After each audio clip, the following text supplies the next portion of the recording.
Hi, everyone. Today we are going to do a quick study guide review of Unit 3. So tomorrow you have a quiz on this, and today you're going to be doing a little practice with some of the types of questions that you will see on your quiz. So please pay attention, grab your notebook and take some notes, and use this to help you prepare for that quiz and doing well on that quiz. The first thing I want to talk about is the parts of a circle. So if we have a line traveling from one side of the circle to the other side of the circle through the center point, we call that the diameter. If we have a line going from the center of the circle to the outside edge, which is half of the diameter, we call that the radius. And we can go between these two measurements very easily. Since the radius is half of the diameter, we can double the radius, multiply by 2 to get the diameter, or we can divide the diameter by 2 to get the radius. Then we talk about the circumference, which is the distance around the outside edge of the circle. And finally, we have area, and area is all of the space inside of that circle.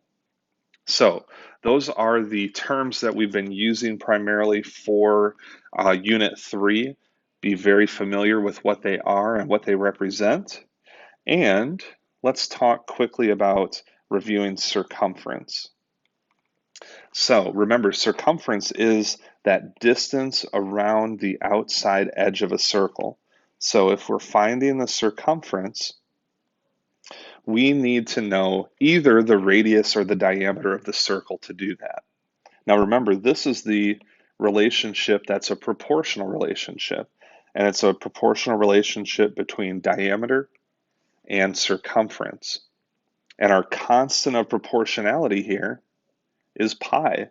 Now most of the time, 90% of the time, we're going to round that to 3.14. And we can use that to turn a diameter into a circumference by multiplying by the diameter. Or we can go the other direction. If we divide the circumference by 3.14, we'll have the diameter. So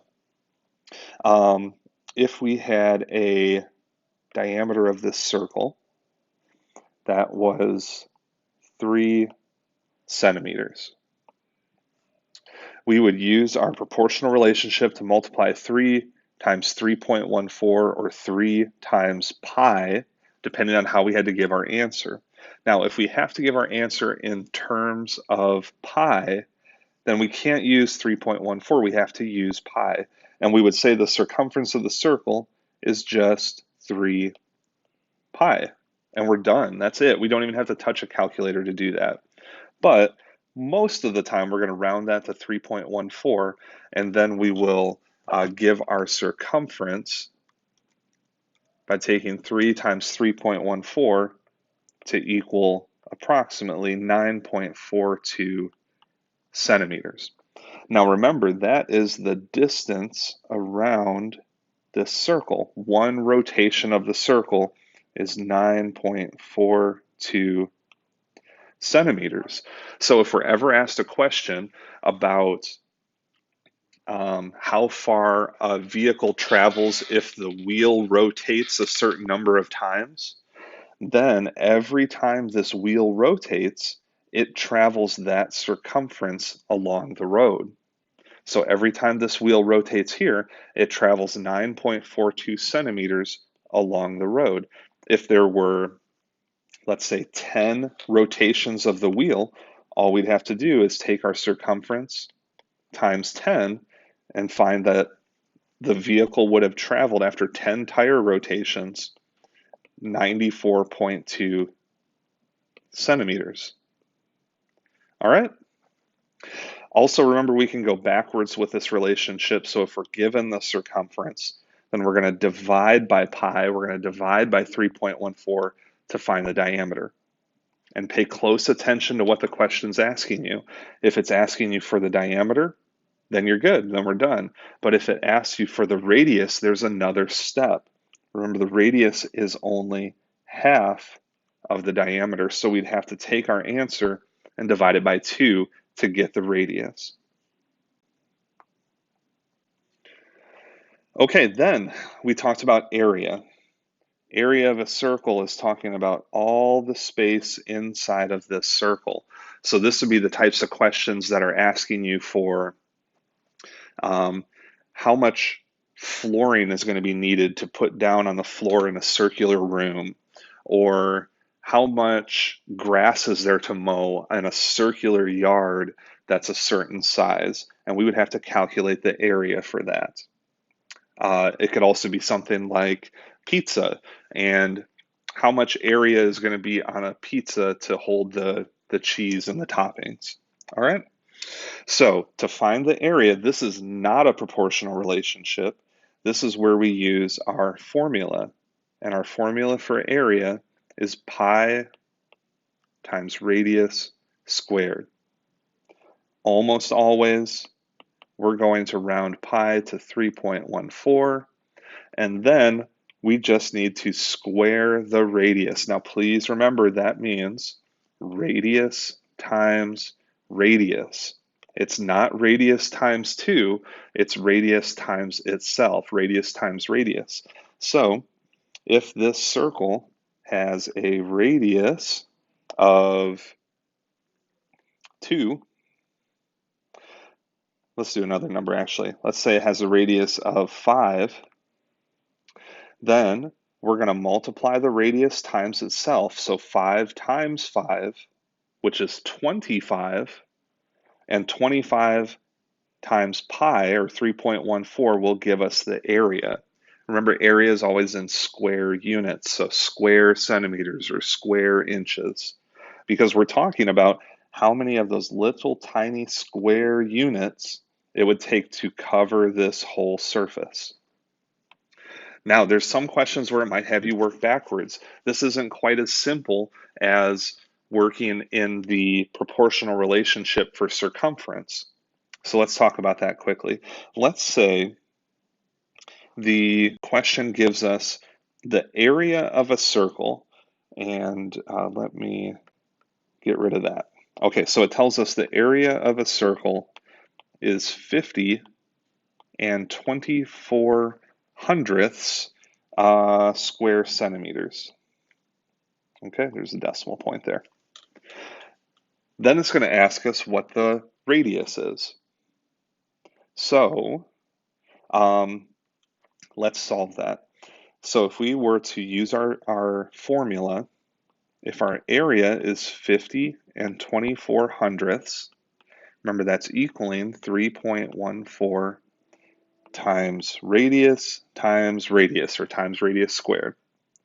So the first thing I would do here is I would divide. I'm going to take 50.24 divided by pi, divided by 3.14. Okay, so let's do that. That's going to cancel this out. We'll divide by 3.14. And what we get is, I forgot to write it down here, 50.24 divided by 3.14, we get 16. Now, that means 16 equals what's left here, the radius times the radius. The radius of this circle is not 16. The radius times itself equals 16. And since the radius has to be the same number, I'm thinking what number times itself is going to equal 16? Well, that would be 4 times 4 equals 16. If the question's asking us for the radius, then the radius of this circle is 4. All right, there are going to be some questions that ask you to decide, would it be better to solve this problem using the circumference of the circle or the area of the circle? So remember what we talked about. Circumference is going to be the distance around the outside edge. If I'm building a fence around this circle, I want circumference. If I want to know how much yarn it will take to stretch around the circular object. I want circumference. If I want to know how far a car travels if the wheel rotates 5,000 times, I have to know the circumference of the wheel. If we're talking about area, then we're talking about what we just mentioned. We're talking about the space inside and what that would relate to. Okay, finally, the types of questions that you might run into on your quiz are going to be finding parts of a circle. So if we have a full circle, let's say the area of this circle is 60. And we might have to find the area of that circle, but that's okay. The next thing it might ask, though, is what is the area of half of the circle? So we're only talking now about half of the circle. Well, of course, we would need half of the area to do that. This is going to apply the same to circumference. If we're finding half the circumference, we would do the same thing. To get half of the area, let's see, to get half of the area, we would take 60 times 1/2, or 60 divided by 2. Either one of those is going to give us an area of 30 square units. Now it might ask you for a quarter of it, a fourth of it. So now, if we were to divide this circle, a quarter of it is only going to be this portion here. And to get a quarter of the area, we would follow the same pattern. We'd take the area of the whole circle times 1/4, or we'd take the area of the circle and divide it by 4.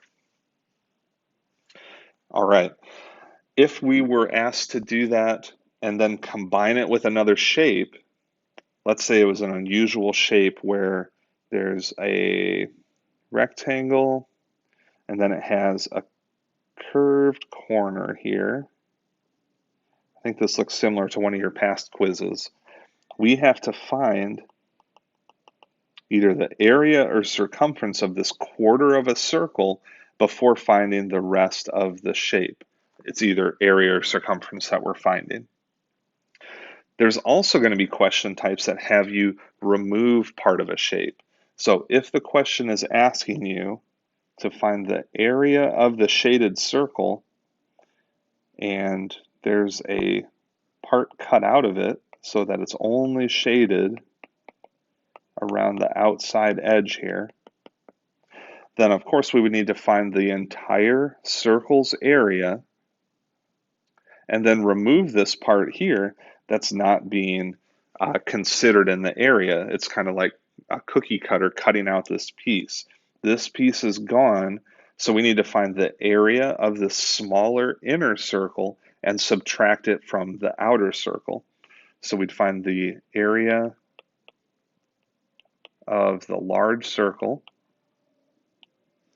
and then we would subtract the area of the small circle. That's going to give us the area that's shaded. Well, I hope that helped. I will, of course, be on Zoom if you have any questions, but please study this, work through that review today diligently, ask questions if you have them, and you will be very well prepared for your quiz coming up. Have a good day.